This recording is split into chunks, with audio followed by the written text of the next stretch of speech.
playing Heroic against Ross Merriam playing Jeskai tokens. So game number 3 is where we're going to be. You see a Flooded Strand and a Shivan Reef there for Merriam.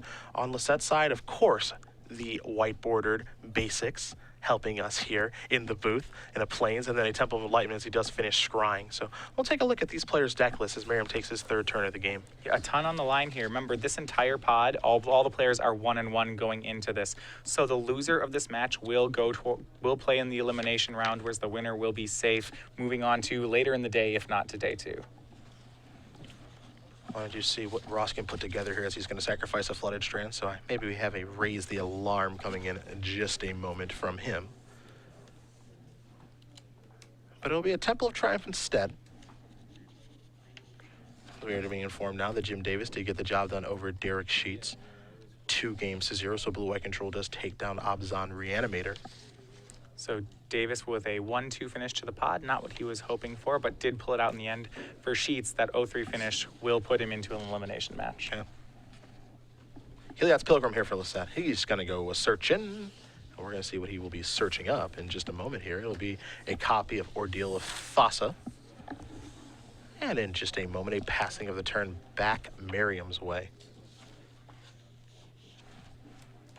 Goblin Rabblemaster, a Goblin token, which will likely run face forward into Heliod's Pilgrim, and just a passing of the turn here for Ross. So getting the powerful 3-mana spell online from his deck. And Rabblemaster is exactly the kind of card you want to have from the Jeskai deck, mainly because their removal suite against Blue-White Heroic is tenuous at best. They don't actually have very many ways to answer a creature once it gets a 5th point of toughness. So the Jeskai deck has to end up racing at some point. They can't. Like, when you saw that match last round with Brad, once he stabilized against the Heroic deck, he had all day. It was just pretty clear that man was never going to win. Ross will never get that level of security in this matchup. What he'll get to do is maybe throw one wrench in the gears for Joe, and then Ross will have to turn the corner and win the game. Well, Joe Lossett, his 4th turn of the game, see what he can put together here. He'll start things off with a Temple of Enlightenment, take a look at the top card, and figure out exactly where he would like to put it. Remember, the other players in this bracket, Dylan Donegan and Jeff Hoagland, are the other 2 players there. Dylan Donegan was also playing Jeskai tokens, whereas Hoagland was on Teamer today. No surprise there if you know Jeff. He's been playing Teamer for some time in Standard. He was playing Teamer before Teamer was the thing. Yeah. Perhaps Brian Kibler copied off of him. Ha! Just the land for Joe, so we'll get to go back to Ross's turn and see how much pressure he can put on the board here. A little surprising to see just a land, no action, especially when he did search up an Ordeal of Thassa. Does make you wonder exactly what's going on if you're Merriam.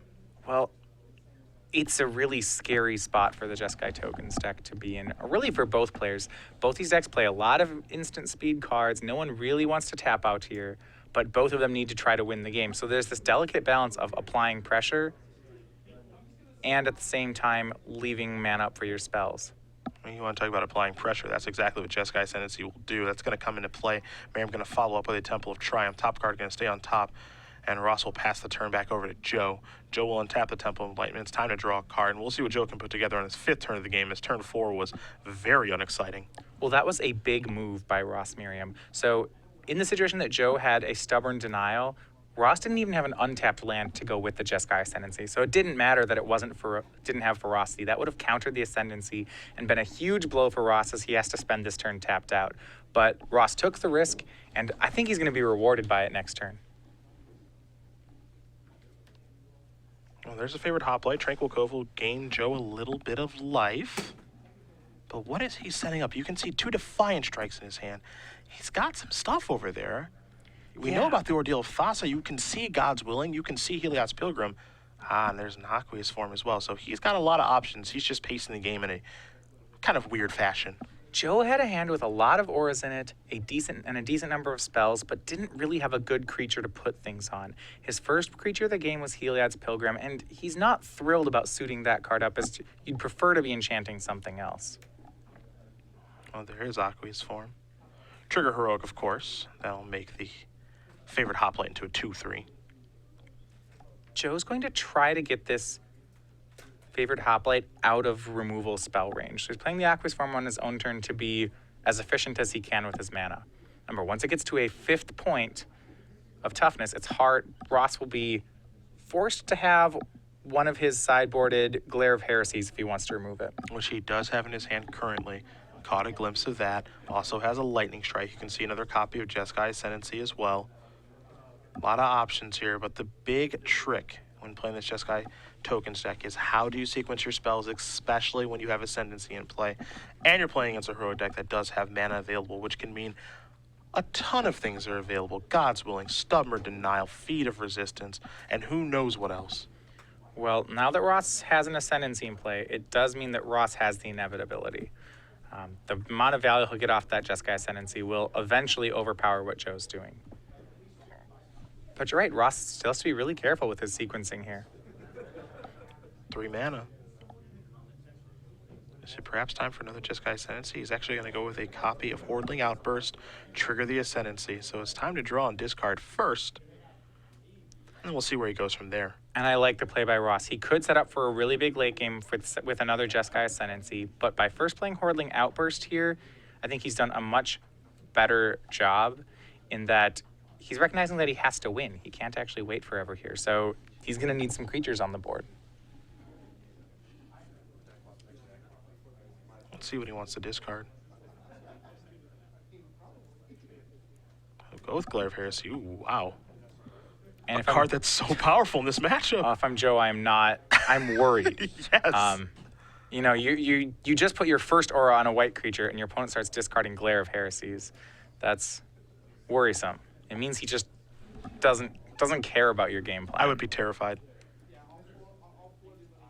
One could argue that might be one of Ross's best cards in this matchup. Make a Goblin token. Well, if Ross doesn't think he can kill Joe's creatures because of God's Willings and the such, he may just board to start looting away all his removal. As it is, I think Ross's plan is to let Joe attack and then use this Erase in his hand to surprise block the favorite hoplite. He'll get rid of Aqueous Form, Jeskai Ascendancy will untap all his creatures, and he'll just kill it using combat. Here's the Goblin Realm Master has made a Goblin token. Now it's the red zone. The question is what's going to come in the red zone. It's just going to be the Goblin, which is just a 1/1 right now. The problem with that plan is all it takes is a spell for Joe to target the hoplite and he wouldn't lose it. It doesn't take much at all. Joe looks like he's going to do some blocking here. The Goblin token will bite the dust. So it may actually be on Ross. Maybe the Erase is saved for a card like Ordeal of Heliod. If Ross just wants to race, he can deny Joe life gain at the very least. Can deny him cards too. He knows about the Ordeal of Thassa that's in hand. So there are some options to be had here with Erase. We can't forget about the Lightning Strike that's in his hand as well.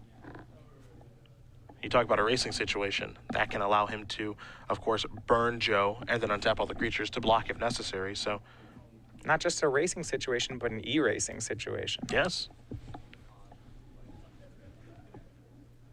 There's the Ordeal. Trigger Heroic on the Hoplite. It'll become a 3/4. But it wants to be so much more. And remember the second half of that trigger. Favorite Hoplite's not going to take damage this turn. So Ross can't ambush it and kill it. He can block it. If he wants to erase the Aqueous Arm, he can block it, but that's about it. It looks like he wants to take away the Ordeal. Now, the interesting thing in this situation is, will Merriam draw and discard? The answer looks to be yes. I wasn't sure if he's going to activate Ascendancy or not, as his hand right now is Jeskai Ascendancy and Lightning Strike, but it looks like he will. And the question is, what card does he want to discard? As it looks like he picked up a copy of Raise the Alarm. Well, the second Ascendancy isn't always necessary. I think you'll see him loot nearly every time here just because he wants to build up to things like Treasure Cruise. But you're right that sometimes there's this, it's the Merfolk looter dilemma. Do you actually want to loot when your hand's pretty good across the board? A mistake I have certainly made over the course of my Magic playing career. What's the worst that could happen? Just always tap it? Well, sometimes when I'm not supposed to. Because what's the worst that could happen? And then you draw what is the worst thing that could happen, and then you're left with a real decision when you probably shouldn't have looted at all. But that was also when Treasure Cruise wasn't a thing. For me, it was this learning curve. At first, I never looted when I had cards when I had only cards I liked. And then I was like, no. Someone's like, you should just loot all the time. So then I was like, okay. And then I just looted all the time. And then sometimes I got myself in really bad situations. And I was like, this looting thing is really hard. Defiant Strike. Gonna make that favorite hoplite a little bit bigger. Of course, Joe will get to draw a card. Looks like some damage is gonna come across, so he just wants to get a little bit deeper into his deck at this point. Battle-Wise Hoplite looks like it might be the follow-up here for Lossett. And it is. So that's going to come down. It'll be a passing of the turn, but it's always scary when a Jeskai Ascendancy player untaps with a bunch of land in play and lands in hand. Excuse me, and spells in hand. And this is such an interesting board because Ross is just, he has to race here. Joe's sitting on a decent-sized creature, at least one God's Willing. Ross isn't going to kill anything. He just needs to kill Joe faster than Joe can kill him, which is hard to do. Ascendancy number 2 is going to come into play. Everybody's going to attack now. Merriam has the ability to deal a lot of damage. Rebel Master trigger here makes that thing pretty big. The 3 goblins on the bottom of the screen are 2/2s. The one on the top is a 1/1, where the Rabble Master did get a pump trigger, so he is going to be a 7/3. Well, it's all set to block now with 1 mana available. And again, that can only be a certain number of things in this deck, though those things are pretty good in God's Willing, Defiant Strike, and Stubborn Denial. The question is, how does Joe want to block in this situation? He's certainly under the gun. Lossett's remaining hand is a God's Willing, a land, and a Heliod's Pilgrim. The Pilgrim, I think, is the best part of the hand. So even if Ross deals Joe a lot of damage here, Joe can search up a white ordeal, which could be really backbreaking to Ross. Well, Lossett is going to try to figure out how to block. And it looks like he's come to a decision that he's happy enough with. That's what he's going to go with. Now, Merriam is going to tap some mana. This will be a copy of Raise the Alarm. 2 Jeskai Ascendancy triggers, as well as these creatures getting to untap, so they have vigilance, kind of. So, yeah, originally Joe wanted to chump the Rabble Master and eat the 1/1 tokens, but now that Raise the Alarm was cast, everything pumped again, so that Battle-Wise Hoplite went from winning combat to now trading. And the 6 damage that Joe thought he was going to take from Goblin tokens, that's now 9. Hordeling Outburst is going to get discarded. That's always terrifying. 2 soldier tokens are going to come into play. So a bunch of damage is going to come across. Joe is going to, it looks like, use God's Willing, maybe to save the Hoplite. Because right now the Hoplite's actually losing in battle because of the 2 Ascendancy triggers. So, oh, you're right. It's not 9, it's 12. Yeah. This is a lot of damage that's coming across. And that Goblin, yes, it was a 1/1 when attacking because it came from the Rabble Master, but it's a 3/3 because of 2 Ascendancy triggers. Well, now Battle-Wise Hoplite is a 3/3. It's also got protection. So it'll be okay. As I said, we'll do a little bit of scrying action here. The first one from the Heroic trigger from Battle-Wise Hoplite. We might see a second scry here, depending on what Joe does with the card from God's Willing Resolving. But what matters here is Merriam has done a nice way of navigating into a beautiful board. Yeah, and you see Merriam discarding things like Hordeling Outburst because it's not more creatures he needs right now. He needs to make sure that next turn his attack is just over-the-top lethal. He has plenty of creatures, so what he's looking for non-creature spells that are instants, and that's probably it. We already know that I think that in his hand, one of the remaining cards is Lightning Strike. Mm-hmm. That's probably, if not it or Stoke the Flames, is the best kind of card he could have here. It's a terrifying situation. And this is just the power of Jeskai Ascendancy. Again, Dylan Donegan did a fantastic job of highlighting exactly this last weekend when we were in Seattle for our Season 4 Invitational, but you see it on display here yet again from Merriam. You're kind of wondering, at least I was, why is he keeping a second one of those? That seems like the easiest discard, but the fact that it can pump the creature so much, you get to really just work your way through your deck, find a treasure cruise, and then who knows what's going to happen. Joe has to kill Ross this turn. He has to deal 12. Even if Joe finds a white ordeal and cracks it, I imagine Joe is dead. Hey, going 18 just might not be enough. Yeah. That's the problem. And this is going to be a fun situation for Ross, because I think that's Joe's line. If he does that play, he'll have Ross dead in 2 turns. He'll have to survive for those turns. But yeah, you see he's going to make the play, and now the question is just how much damage can Ross do? Joe has 2 blockers. There's the Ordeal of Heliod. It's going to be a lot with 2 loots and every spell double pumping his team.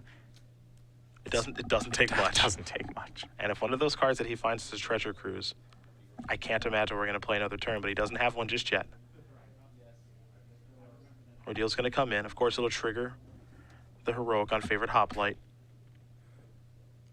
This is the best line Joe has available to him. I can't imagine Joe expects this to go well, but he's playing to the out that he has. It's the best line, and chances are it's the only line that he has access to. So he's got to take what he can get.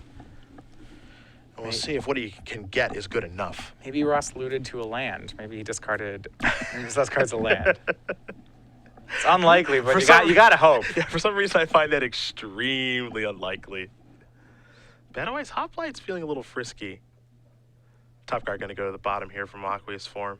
Now will trigger the ordeal, so Lossett's going to go up to 18. Looks like Merriam may just take all the damage. He's not really in much danger of dying. Maybe a little chump block action here, maybe not. Well, I actually like the attack from Joe. Maybe he's trying to get Ross to block here, thinking that has to happen if Joe's to have a chance. Ross not buying it. Oh, Jeskai Charm was the draw. That's a Ross. good magic card. He's going to start by casting Magma Jet on Heliod's Pilgrim. That'll trigger Ascendancy twice. Lightning Strike. He doesn't even care what these cards are. Those are going in the graveyard. Jeskai Charm is now here. Oh, he also gets the Scry too. Can't forget about that. So some cards will go to the top or the bottom. Well, you pump the creatures twice. You can pump them 3 more times with this Jeskai Charm. And that is a lot of damage. So I believe the reason Joe made that attack is because he does have Triton Tactics in his hand. And that's fine. But again, even if Joe had a card like Stubborn Denial right now, the fact that just Ascendancy would trigger +1/+1 twice means I don't even think Stubborn Denial would do it. Every creature's been pumped 5 times. Yeah. So what that means from Ross is he has... Well, I guess that one Goblin up at top has only been pumped 3 times. Yeah, I think that the Goblin at the top has gotten 2 triggers. We'll see exactly what mode he's using on Jeskai Ascendant. I'd be surprised if it wasn't the pump mode. Yeah. And you see the extension of the hand as Ross Merriam is thrilled that he's able to get the W there. He moves on to 2-1, and what matters quite a bit for him, taking down Joe Lossett. Lossett will move down to 1-2. Remember, everyone in Group D was 1-1 all the way through, so only one of those players is going to make it on the way through. Yeah. To Sunday play initially as we work our way through a couple more rounds here, but Merriam thrilled with the W there. Yeah, so Merriam's going to avoid playing next round. He's not going to have to fight for elimination just yet. For Lossett, he's got to hope this blue-white heroic deck shows up for him next round because he'll be playing for his tournament life. Yeah, again, a lot of players playing this deck, some having success, some not. Steven Mann 2-1 with heroic. Tom Ross 0-3 with heroic. And then Lossett 1-2 with heroic. It was a big gamble to play that deck this weekend. It's worked out just okay, I think, for the players. Yeah, well.